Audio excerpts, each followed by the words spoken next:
Bonjour à tous, j'espère que vous allez bien. Aujourd'hui, j'ai l'immense joie de vous annoncer que nous passons enfin la barre des 100 exercices de colle. Oui, 100 exercices de colle.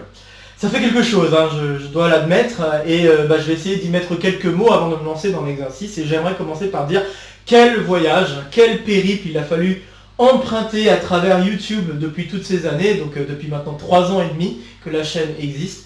Ça fait vraiment plaisir de voir la forme de la chaîne actuelle, alors qu'au tout début on était parti sur juste un concept, l'exo de colle, avec un tout premier numéro qui est sorti le 6 février 2021. Et aujourd'hui, en ce 18 juin 2024, je suis assez heureux de pouvoir constater l'évolution de la chaîne depuis le début, et l'évolution de moi-même d'ailleurs depuis le début, car au tout début j'étais doctorant. Je me retrouvais face d'ailleurs un peu au Covid, aux effets du Covid, puisque je n'avais pas pu effectuer mon doctorat comme je le souhaitais et j'avais dû jongler entre Montréal et France, mais ça je vous le raconterai davantage dans les vidéos dédiées à ma vie. Mais voilà, donc ça fait vraiment plaisir de voir cette évolution, à la fois pour moi vers l'enseignement et la recherche, mais également pour la chaîne, avec ce point de départ et cet objectif entre guillemets simple, d'atteindre les 300 exercices de colle pour former une banque d'exercices qui pourrait servir pour n'importe quel étudiant en classe préparatoire aux grandes écoles. Voilà, on va bientôt arriver d'ailleurs aux 200 exercices en tout, si on cumule exo de colle et petits exos de colle. Dire qu'au début il n'y avait que des exercices de colle que je proposais, et d'ailleurs à un rythme qui n'était pas du tout régulier. Alors, je sortais les vidéos quand je le pouvais, dès que j'avais un peu de temps, car avec le doctorat c'était assez difficile de vraiment donner un rythme de sortie aux vidéos. Et puis petit à petit j'ai pu trouver un rythme, j'ai pu ensuite vous proposer différentes versions de l'exo de colle, et donc c'est comme ça que sont sortis les petits exos de colle, en essayant de vous proposer des exercices dont la résolution était plus courte que d'habitude, et à ainsi varier un peu les plaisirs sur les difficultés des exercices que je proposais. Et puis bien sûr les numéros de complément, les numéros de pêle-mêle qui ont permis aussi de mettre du contour à travers les exercices que je proposais et donner d'autres types de formats compléments pour aller plus loin sur les exercices déjà abordés, qui sont donc des très bons compléments pour les étudiants qui préparent le CAPES ou l'agrégation. Et puis les vidéos pêle-mêle qui permettent aux classes préparatoires de se préparer et de s'armer d'exemples et de contre-exemples pour pouvoir attaquer les sujets concours et les oraux qui s'en suivront certainement. Donc voilà, c'est génial de voir cette variété de contenu qui s'est formée au fur et à mesure du temps. Et puis bien sûr les apartés comme les vidéos d'une vie de mathématiques, où je vous parle de mon expérience à travers ma vie étudiante, mais également ma vie personnelle, et pour l'instant on n'y est pas encore, mais on va arriver bien sûr à ma vie professionnelle. Et donc ça fait vraiment plaisir aussi de vous partager tout ça, et j'espère également que ce genre de contenu puisse aider n'importe qui souhaiterait emprunter cette voie pour devenir enseignant-chercheur en mathématiques. Et puis bien sûr tout récemment les vidéos d'interro surprise qui permettent de faire de la révision sur les cours, et ça aussi je suis très content de l'accueil que vous leur avez fait à ces interros surprises. Je ne m'attendais pas du tout à ce genre d'accueil, et je dois admettre que ça me motive pour essayer d'en donner davantage des interros surprises. Et donc voilà, ça c'est tout, hein. C'est aussi grâce à vous que la chaîne existe, car au début c'était difficile de se motiver pour pouvoir proposer du contenu, pour essayer de varier les plaisirs sur les exercices et essayer de faire en sorte que bien sûr les thématiques abordées sur les exercices soient très variées. J'ose espérer avoir atteint un peu cet objectif, même si on n'a pas encore fini, bien évidemment. Mais voilà, je suis assez content du format, de la banque d'exercices qu'elle a, et puis bien sûr de la chaîne en elle-même. Et voilà, je tenais à vous remercier grandement pour tout le support que j'ai pu avoir depuis le début, comme depuis il n'y a pas si longtemps, si vous avez découvert la chaîne il y a peu. Ça fait toujours plaisir de pouvoir échanger avec vous, de voir qu'il y a autant de gens qui sont passionnés par des mathématiques et qui n'hésitent pas à aller jeter un coup d'œil à des choses qui sont plus difficiles que leur niveau. Ça aussi, ça fait très plaisir de voir même des étudiants qui rentrent à peine en classe préparatoire, ou des élèves en terminale qui se posent des questions sur des exercices qui sont loin d'être évidents pour eux. Ça c'est vraiment cool, et voilà, ça fait plaisir également d'avoir des compléments de la part d'autres personnes, peut-être des professeurs, qui permettent de donner également encore du relief à toutes les explications que j'ai pu donner. Déjà j'essaie de faire de mon mieux pour vous proposer des exercices les plus complets possible, en tout cas avec des explications les plus complètes possibles à travers ces exercices. Et je peux vous dire que ça demande énormément de temps et de travail. Je ne m'attendais absolument pas à devoir y consacrer autant pour cette chaîne. En tout cas, quand j'ai démarré, je ne m'attendais pas à ça. Et là, voir tout ce temps investi pour cette chaîne et pour tout le contenu que je cherche à vous proposer, c'est assez dingue. Et je suis très heureux que vous soyez là, encore une fois, pour m'aider et pour me donner encore plus l'envie de continuer à travers tous ces messages d'appui que j'ai pu avoir par mail, par les commentaires YouTube bien sûr, mais pas que, également des échanges que j'ai pu faire sur Zoom ou bien plus encore, même des rencontres que j'ai pu faire dans la rue de gens qui me reconnaissaient, donc ça c'est cool aussi. Et voilà, ça fait très plaisir à voir encore une fois, et un grand merci à vous pour l'intérêt que vous portez à cette chaîne, et puis encore une fois pour tous ces messages et tout ce support que vous me donnez afin de continuer à avancer dans cette chaîne et à continuer à proposer du contenu que j'espère de qualité. J'essaie de faire de mon mieux, et puis voilà quoi, donc j'ai pas grand chose d'autre à ajouter. Je vous remercie encore grandement pour tout ça, et puis on va essayer de faire au mieux pour que cette chaîne tienne le plus longtemps possible. On va essayer de se donner encore un maximum pendant encore quelques années, j'ose espérer, et puis atteindre enfin cet objectif des 300 exercices, hein. On s'y rapproche petit à petit, et un jour on va y arriver, hein. J'y crois, j'y crois.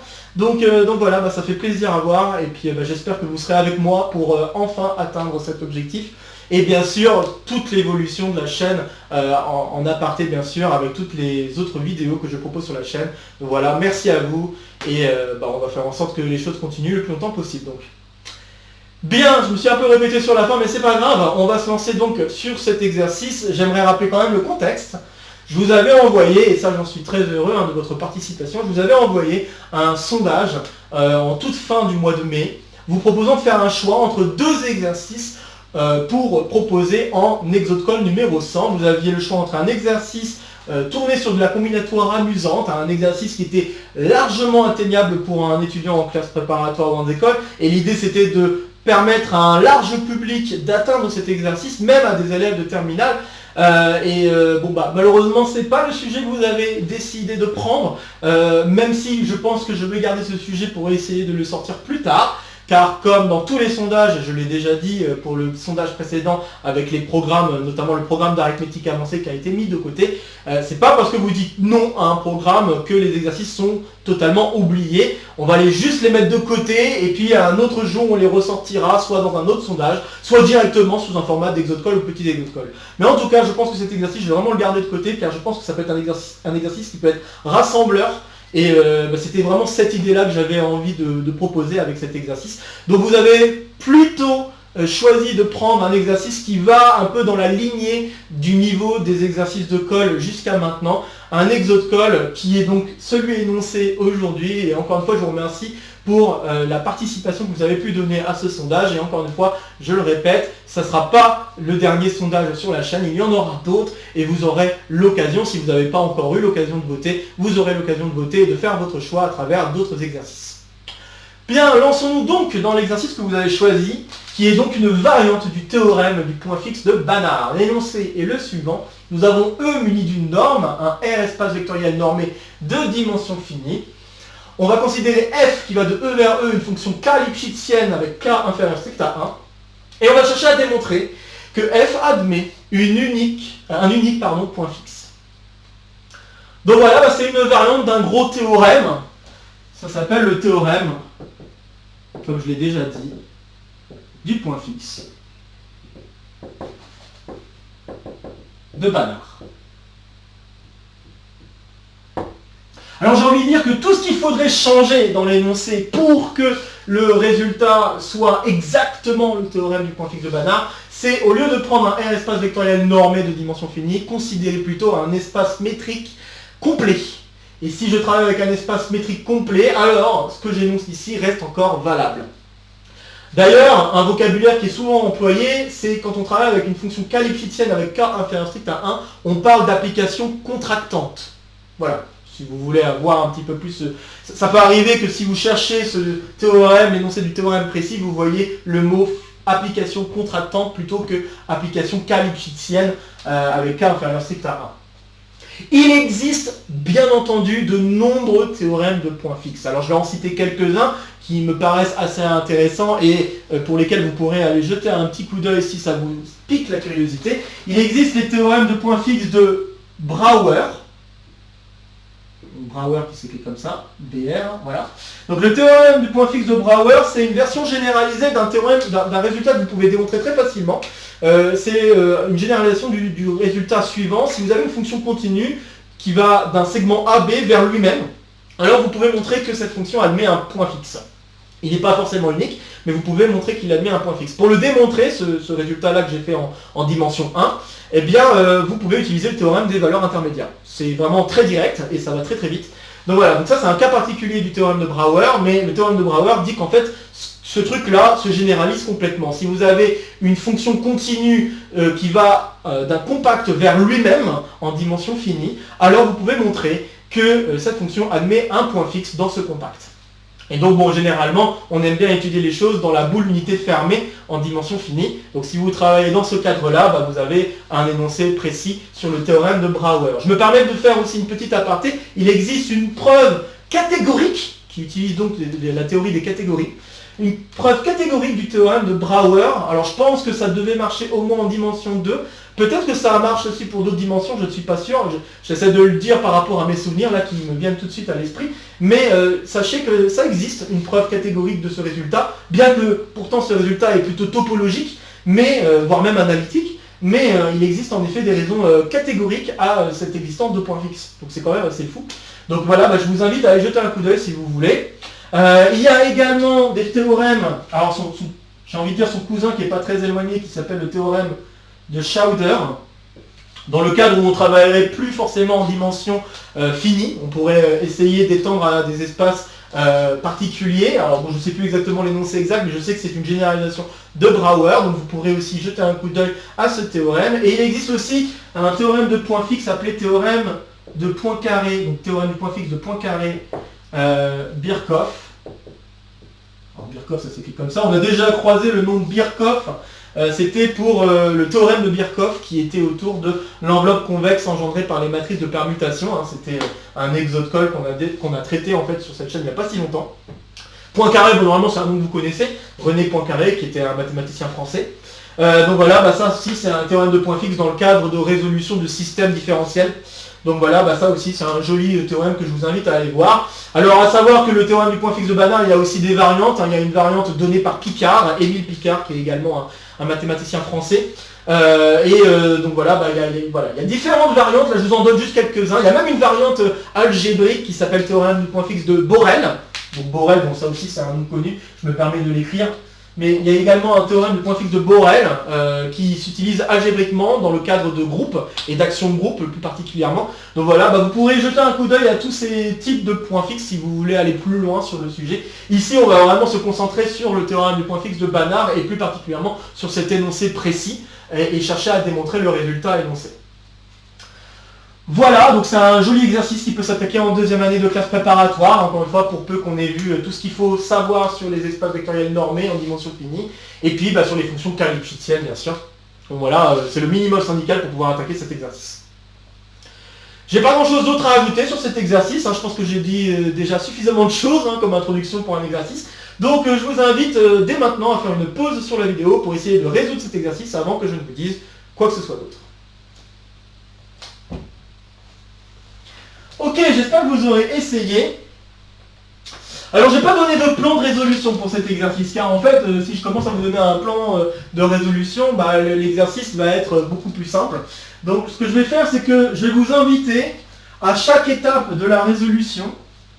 Donc, je vais vous donner les étapes de la résolution, hein, et d'ailleurs, vous pourrez trouver quand même un plan en description par rapport aux étapes que je vais vous donner. Mais ce que je vais faire, c'est que je vais énoncer ce que je vais chercher à démontrer, et après je vais le démontrer. Et puis bah, au moment où j'énoncerai ce que j'aurai à démontrer, vous pourrez faire des pauses pour essayer de le faire par vous-même avant que je le fasse moi-même dans cette vidéo. Très bien, alors, résolution. Je vais commencer par une remarque qui me semble quand même assez importante à signaler. Si vous avez une fonction qui est Cauchy-Lipschitzienne, elle est automatiquement continue. Donc ça, c'est important à signaler tout de suite. Donc, f qui va de E vers E Lipschitzienne, ça induit tout de suite que f est continu. Ça va avoir de l'importance, notamment pour la fin de la résolution. D'accord? Donc je le dis maintenant, la fonction f est continue. Si vous n'êtes pas rassuré par cette implication, je vous invite à essayer de le faire par vous-même, c'est pas très difficile. Utilisez la définition de ce que ça veut dire avoir une fonction continue dans le cadre d'un espace vectoriel normé, et puis vous allez voir que ça va aller tout seul grâce à la K-Lipschitzienneté. Ok? Bien, maintenant que j'ai dit ça, on va commencer par faire le truc le plus simple, vérifier l'unicité, car dans cet exercice, il faut à la fois vérifier le fait qu'on a un point fixe, mais aussi qu'il est unique. Alors je vais me permettre de commencer par l'unicité, qui est la chose la plus simple à faire. Pour l'unicité, je vais supposer qu'il y a deux points fixes, donc soit L différent de lambda, deux points fixes,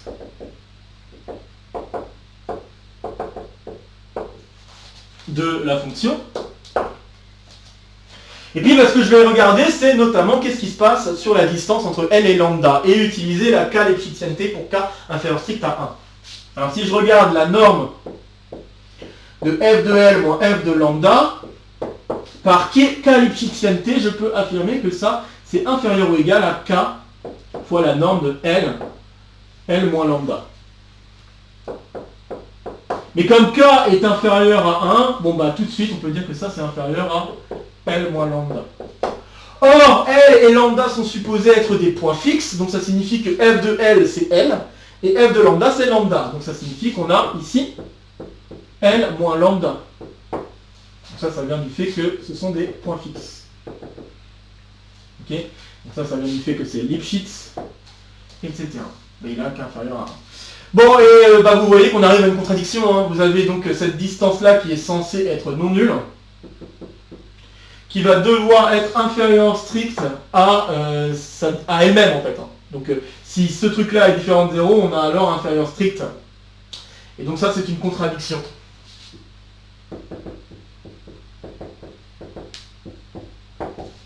Voilà.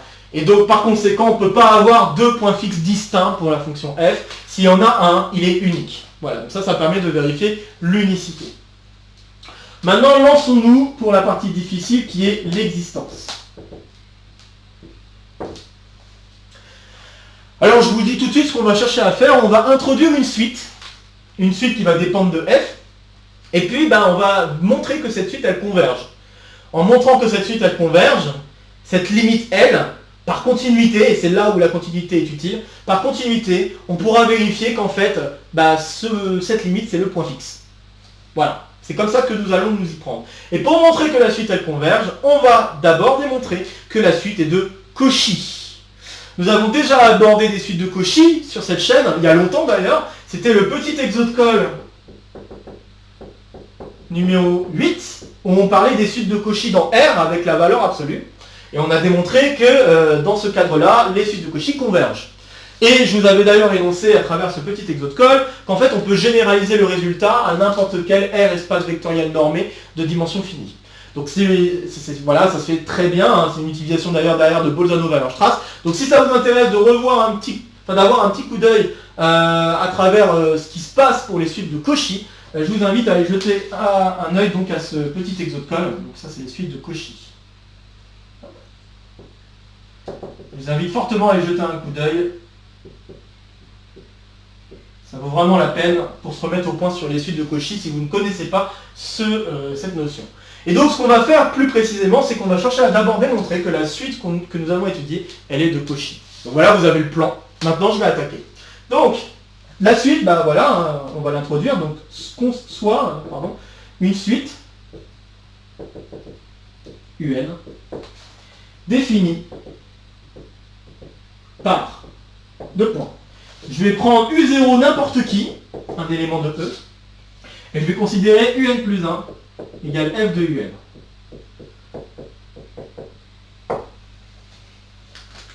Alors première chose qui est en fait une récurrence évidente, c'est que pour n'importe quel N et P des entiers naturels, disons ici que N est plus grand que P, alors la norme de UN moins UP est inférieure ou égale à K puissance P fois la norme de UN moins P moins U0.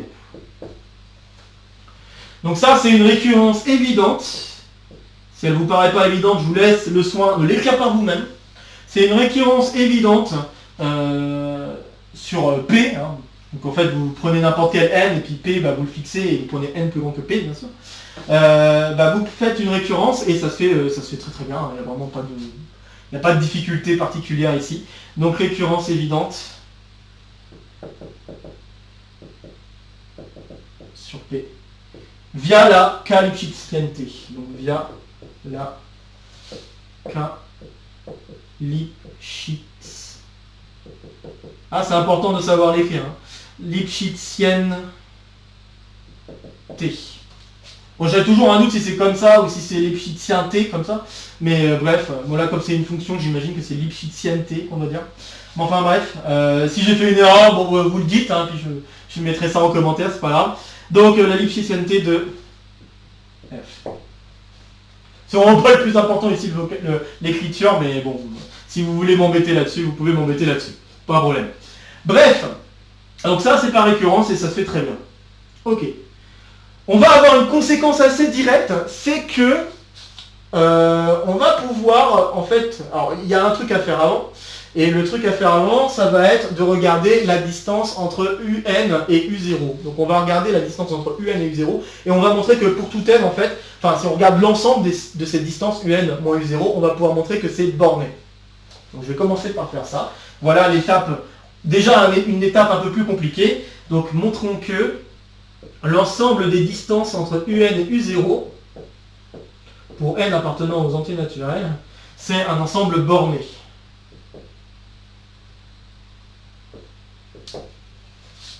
Alors comment on démontre ça? Eh bien on va le démontrer en utilisant le point précédent et de l'inégalité triangulaire. C'est pas très difficile. Donc en effet, si je regarde UN moins U0, je peux le réécrire, enfin je peux majorer en utilisant l'inégalité triangulaire, que je note IT, comme étant la somme pour k allant de 0 à n-1 des normes de uk plus 1 moins u. Alors uk c'est peut-être pas une bonne idée. P, ouais. P enfin k c'est pas une bonne idée parce qu'on a dit que c'était k Lipschitzienne. Donc k est déjà utilisé, je peux pas l'utiliser comme variable muette. Donc j'ai ça, très bien, et puis maintenant je vais utiliser l'inégalité que j'ai mentionnée plus haut, qu'on pouvait prouver par récurrence évidente. Donc là, je vais pouvoir dire que ça c'est donc inférieur ou égal à la somme pour P allant, pour P allant de 0 à n-1 des k puissance P fois la norme de U1 moins U0. Et donc vous pouvez constater que U1 moins U0, je peux le mettre en facteur. U1 moins U0, je peux le mettre en facteur, et je me retrouve avec la somme des k puissance P qui, elles, convergent quand n tend vers l'infini. Et par conséquent, donc, sachant que c'est une somme qui dépend que surtout de P, et comme k est inférieur strict à 1, on peut carrément écrire la série, hein, ça va être 1 sur 1 moins k, d'accord? Donc je vais l'écrire, ainsi on peut alors, donc la norme de UN moins U0 peut être majorée par quelque chose qui ne dépend plus, j'ai dit 1 moins k, qui ne dépend plus de n, donc des U1 moins U0. Donc ce truc là c'est en fait la série, hein, juste pour le redire, c'est la série géométrique bien sûr, voilà, qui converge quand k est plus petit strict à 1, donc c'est là l'utilité de k strictement inférieur à 1. Et donc voilà, là je viens de majorer par quelque chose qui ne dépend plus de n, donc je viens de démontrer que cette suite-là est bien bornée, hein, c'est gagné. Donc on conclut que ces ensembles-là, c'est borné.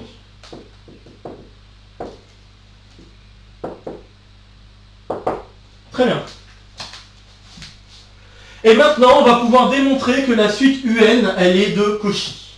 Encore une fois, n'hésitez pas à faire des pauses ou à faire demi-tour sur la vidéo s'il y a des choses que vous n'avez pas très bien comprises et que vous voulez revoir, hein, pour plus de détails ou réentendre l'explication qui va avec. Donc là, maintenant, on va pouvoir montrer que UN est de Cauchy.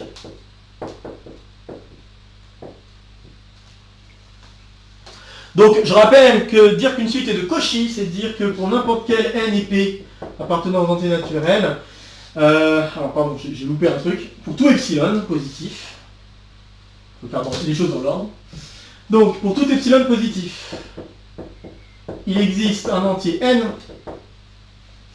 tel que pour n'importe quel n et p plus grand que n, la distance entre un et up est plus petite que epsilon. Voilà ce que ça veut dire avoir une suite de Cauchy. Encore une fois, je vous invite à aller jeter un coup d'œil au petit exo de code numéro 8 si vous voulez revoir des détails dans le cadre réel. Bon, alors, donc suite de Cauchy, c'est ça, et on va donc démontrer que notre suite UN est une suite de Cauchy. Donc pour pouvoir démontrer ça, on va falloir jouer un petit peu à la fois avec cet ensemble qui est borné et la qualificiente. Ok? Alors je vais introduire d'abord S comme étant le sup, pour n appartenant aux entiers naturels de la distance de un avec u0. Ok? Et donc, ce que je peux écrire, c'est que pour tout n et p entiers naturels, pour l'instant je fixe rien, pour n'importe quel n et p entier naturel, je peux avoir, donc encore une fois avec n plus petit que p, plus grand que p, on va avoir la norme de un moins up, qui est donc inférieur ou égal à k puissance p fois la norme de un moins p moins u0. Mais un moins p moins u0, c'est une norme qui apparaît dans cet ensemble, et donc c'est majoré par ce sup. Donc c'est k puissance p fois s. Or, la limite de k puissance p fois s quand p tend vers l'infini, c'est 0. Par conséquent, ce que je peux faire, c'est faire intervenir le epsilon sur ce truc. Donc c'est-à-dire que je peux essayer de trouver un epsilon de façon à ce que ce truc-là soit plus petit que epsilon. Enfin, trouver un p, de façon à ce que ce soit plus petit que epsilon pour n'importe quel epsilon que j'aurais fixé au départ. Donc, pour tout epsilon, donc je vais fixer un epsilon plutôt, étant donné epsilon strictement positif fixé, étant donné epsilon positif fixe, positif strict fixé, il existe un entier n naturel tel que pour n'importe quel p plus grand que n, on va avoir k puissance p fois s qui est plus petit que epsilon. Et bon, je pense que vous l'aurez compris, j'ai terminé. J'ai plus qu'à plugger ce que j'ai écrit là au-dessus. Et par conséquent, pour n'importe quel epsilon positif strict, il existe bien un entier naturel non nul, tel que pour n'importe quel n et p plus grand que grand n, on va avoir la distance entre un moins up. Et j'ai plus besoin de dire que n est plus grand que p, car quitte à échanger un et up, je peux donc échanger n et p et faire en sorte que n soit plus grand que p. Donc c'est pas un problème. Donc, et là, l'important, c'est surtout que p est plus grand que n, donc par conséquent, je vais pouvoir dire que ce truc-là, il est inférieur à epsilon. Et c'est gagné, je viens donc de démontrer que la suite est bien une suite de Cauchy. Et donc, maintenant, on va pouvoir conclure.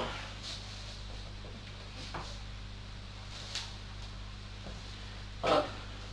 Donc, je ne vais pas refaire la preuve qu'une suite de Cauchy converge dans le cadre d'un espace vectoriel, d'un R espace vectoriel normé de dimension finie. Je vous invite encore une fois à aller jeter un coup d'œil au petit exo de colle numéro 8. Donc c'est une version généralisée bien sûr, mais c'est une généralisation pas très difficile à faire. Ok. Donc en fait l'espace E muni de la norme ici, c'est un espace complet. Et c'est ça que veut dire le mot complet. Le mot complet, ça veut dire que n'importe quelle suite de Cauchy converge. C'est ça que ça veut dire. Bien sûr, il y a des affaires équivalentes, comme dire que la série des normes de UN, pour UN, une suite de Cauchy, ça converge, ou des trucs comme ça. Enfin, il y a des trucs équivalents. Mais ici, voilà, dire que c'est un espace complet, essentiellement, c'est dire que n'importe quelle suite de Cauchy converge. Donc, par conséquent, là, la propriété d'être complet implique, donc caché derrière, c'est dire que n'importe quelle suite de Cauchy dans un espace vectoriel, un R espace vectoriel normé de dimension finie, converge. Donc ça, je le mets un peu sous le tapis, mais si vous voulez voir des détails, petit exo de colle 8. Donc cet espace est complet, ça signifie alors que la suite UN converge. On peut noter L, la limite. Et comme je l'avais dit au tout début, maintenant que j'ai la limite, Bah, f étant continu, car k est huitième,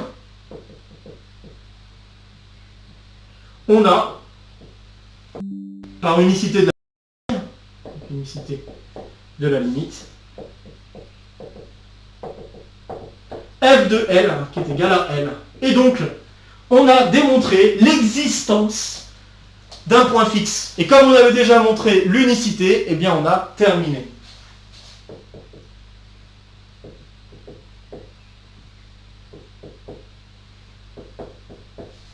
Voilà, donc on a existence et unicité de notre point fixe. Et ceci conclut donc l'exercice. Voilà donc un très joli exercice qui met en avant une utilisation des suites de Cauchy. Hein, quand même, c'est assez... je trouve ça assez impressionnant l'utilisation des suites de Cauchy dans ce cadre-là pour pouvoir mettre en avant les points fixes. Et d'ailleurs, c'est un raisonnement qui n'est pas très anodin en classe préparatoire d'introduire une suite pour essayer de démontrer une propriété sur une fonction f. Alors, pourtant, ça se fait un petit peu plus à des niveaux supérieurs, mais c'est vrai qu'au niveau CPGE, on ne fait pas beaucoup ça. Et là, c'est assez marrant de voir qu'en étudiant n'importe quelle suite ici définie en disant que un plus 1 est égal à f de n, on arrive à la conclusion que toutes ces suites-là vont avoir la même limite et que cette limite, bah, c'est exactement le point fixe. Voilà. Alors c'est vrai que c'est peut-être une propriété que vous avez déjà entendue, de dire que si une suite converge, elle converge vers un point fixe dans des conditions similaires. Mais là, on est en train de carrément démontrer que la fonction admet vraiment un point fixe. Et je trouve que c'est assez fort dans ce sens-là, je veux dire. Vraiment qu'on n'avait pas de point fixe au départ sur notre fonction f, on n'avait rien dit là-dessus. Et en étudiant une suite associée à cette fonction f, on est capable de mettre en avant qu'il y a bien un point fixe. Et moi je trouve ça assez impressionnant. Bon voilà, bah, j'ai terminé avec cet exercice, et donc voilà que l'exercice de colle numéro 100 est terminé. Voilà, donc bon bah il y a encore des choses à faire sur cette chaîne, et j'espère que vous serez avec moi pour le plus longtemps possible et me permettre d'avancer encore plus loin sur cette chaîne, et j'ose espérer atteindre un jour cet objectif des 300 exercices de colle. En attendant, n'hésitez pas à laisser en commentaire vos questions, vos remarques, vos retours concernant cet exercice. N'hésitez pas non plus à partager la vidéo si vous connaissez des camarades intéressés par ce type de contenu. Comme d'habitude, ici ça sera pour me soutenir, ici ça sera pour vous abonner. N'oubliez pas d'activer la clochette. De nouvelles vidéos vont se proposer à vous pour continuer à faire le tour de la chaîne. Et sur ce, je vous retrouve très vite pour de prochaines aventures mathématiques. Portez-vous bien et à très bientôt. Salut à tous!